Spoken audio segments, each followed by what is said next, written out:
In this video, we will discuss about ubiquitination. So what happens in this ubiquitination is that whenever the protein does not able to get their native structure or is non-functional, then it has been directed towards ubiquitination, where the protein has been degraded into the small amino acids, and these amino acids then can be reused for the new translation that is been that will be done within the cells. So how this process involves three kind of enzyme. One is that is E1, E2, and E3 enzyme. There are two kinds of E3 enzyme mentioned here. So let us start with the E1. So this E1 enzyme is the ubiquitination activation enzyme. So this E1 enzyme will binds to UB, or that is ubiquitin, uh, with the help of this ATP.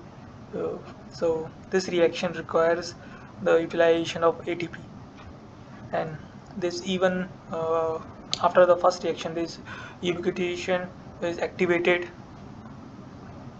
uh, with the help of E1, and thereafter what happens is that this E1 will binds to E2, and this is known as the ubiquitination conjugation step.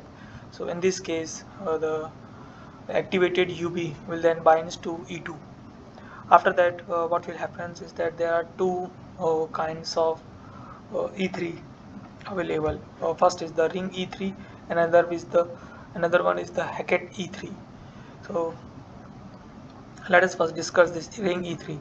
So this is the single step process in which this ring E3, this E2 will bind to the ring E3. So this ring E3 will then uh, helps in the ligation of the ubiquitin to the target substrate. The position at which this ubiquitin will uh, ligase is uh, most probably the lysine of the target substrate. So after that, this ubiquitin is ligate to the target substrate. Uh, the further ubiquitin can binds to the already ligase ubiquitin. So this is known as polyubiquitination, and this after target is been after the target has been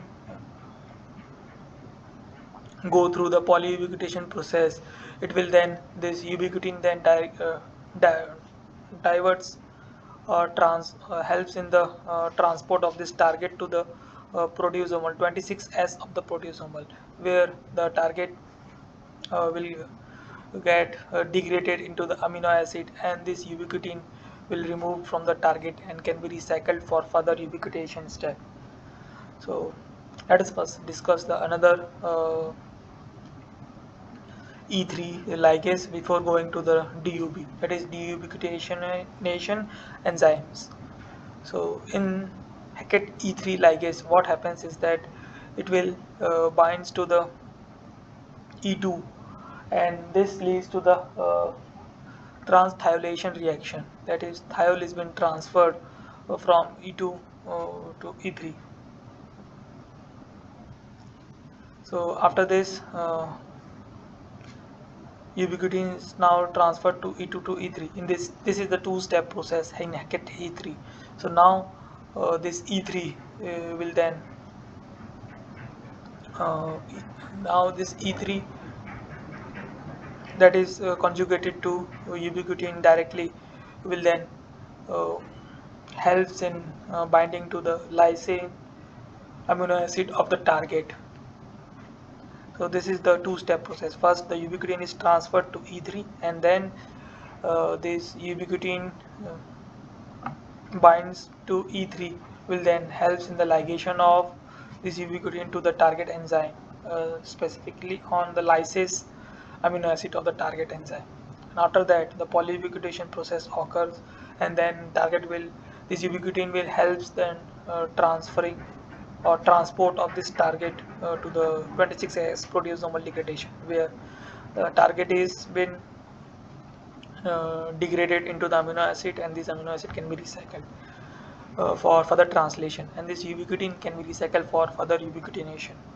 However, during this polyubiquitation step, uh, many times what happens is that this deubiquitation enzyme helps in removing this ubiquitin from the target, and if all the ubiquitins are removed from the target, this target will then be free from the ubiquitin and is not being diverted towards this 26S of proteasomal degradation. So this deubiquitation enzyme prevents the ubiquitation of the target. So it is essential to have a proper balance of deubiquitation enzyme and the this E1, E2 and E3 enzymes, so that proper ubiquitation process can occur in such a way that amount of non-functional proteins are remain within the threshold level, so that it does not create any stress into the overall health of the cells. So that's all for this video. If you need to understand more about this ubiquitination, you can go through the description, you go through the reference that has been provided in the description. That's all for this video. Thank you for your time.